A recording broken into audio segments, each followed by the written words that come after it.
राम राम बंधुओं, ज्योतिर्लोक में आपका हार्दिक स्वागत है। स्त्री विरोधी मनुस्मृति, महिला विरोधी मनुस्मृति कैसे, आइए जानते हैं। प्रायश्चित्त विधान में एक सामान्य नियम है, आपस्तंभ स्मृति से समझेंगे। यह स्पष्ट कर चुका हूँ कि मनुस्मृति कथन का तात्पर्य मात्र मनुस्मृति नहीं है। मनुस्मृति प्रमुख है, प्रधान है, इसलिए मनुस्मृति का नाम लिया जाता है। प्रमाण से समझते हैं। आपस्तंभ स्मृति का प्रमाण ले रहे हैं। अशीतिर्यस्य वर्षाणि बालो वाप्यूनखोडशः प्रायश्चित्तार्धमर्हन्ति स्त्रियो व्याधित एव च। अशीतिर्यस्य वर्षाणि, 80 वर्ष जिसकी पूर्ण हो गई हो, जो 80 वर्ष से अधिक हो, एक जिसकी आयु 80 वर्ष से अधिक हो। एक बार में हो गया कि जिस किसी की भी आयु 80 वर्ष से अधिक हो गई, एक बार में स्पष्ट हो गया। बालो वाप्यूनखोडशः, और 16 वर्ष से कम आयु का बालक हो। यहाँ आगे इसकी और इस 16 वर्ष से कम वाले की, इसके विषय में और आगे स्पष्टीकरण है, आगे समझेंगे। तो 16 वर्ष के कम आयु का बालक। प्रायश्चित्तार्धमर्हन्ति, प्रायश्चित्त का जो सामान्य विधान है, इनके लिए आधा। इनके लिए कितना? आधा। इनके लिए सामान्य नहीं। 16 वर्ष से 80 वर्ष के बीच जिनकी आयु है, उन्हीं के लिए प्रायश्चित्त का जो पूर्ण विधान है, वो पूर्ण विधान मान्य है। इससे अधिक या न्यून होने पर आधा हो गया। और किसके लिए? दो पक्ष तो हो गया।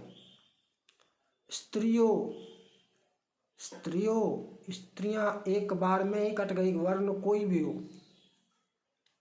किसी भी वर्ण की हो स्त्रियो व्याधित एव च, और रोगी। व्याधित एव च, स्त्री और रोगी के लिए भी आधा प्रायश्चित्त विधान। स्त्री विरोधी है। कैसे कैसे स्त्री विरोधी है? पुरुष को तो छूट तो स्त्री को दी गई है, तो स्त्री विरोधी कैसे हुई? बताओ, सिद्ध करो।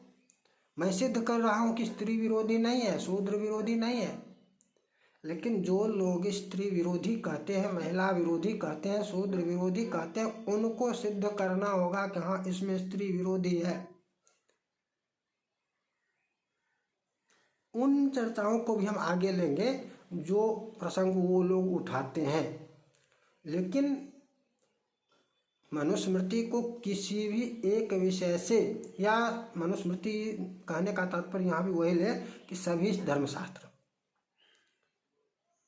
किसी भी एक विषय को या गिने चुने आधार से किसी का विरोधी नहीं कह सकते।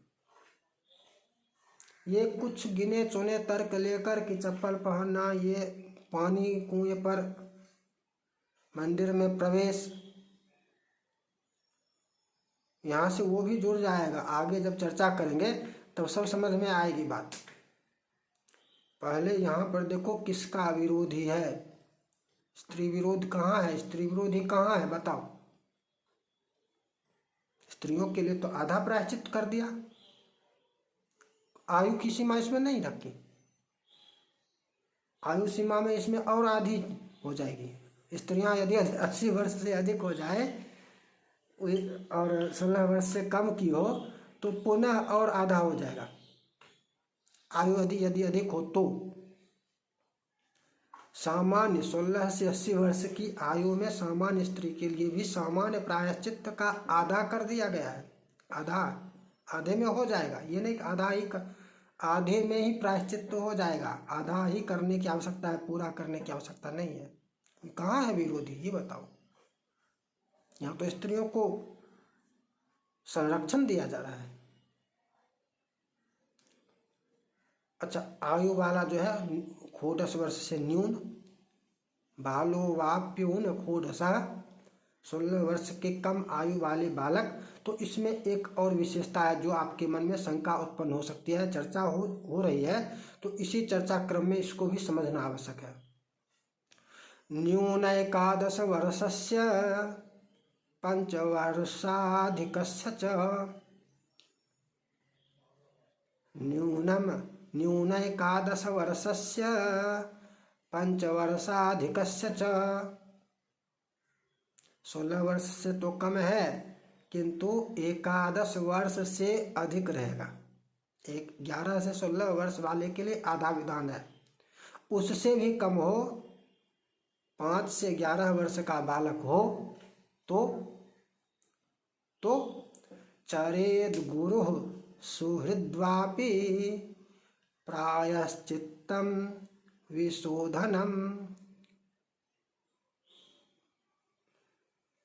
चरेद गुरु यदि गुरुकुल में है तो गुरु उसका प्रायश्चित्त करे, उसका प्रायश्चित्त विधान गुरु जी करे और उसका शोधन करें।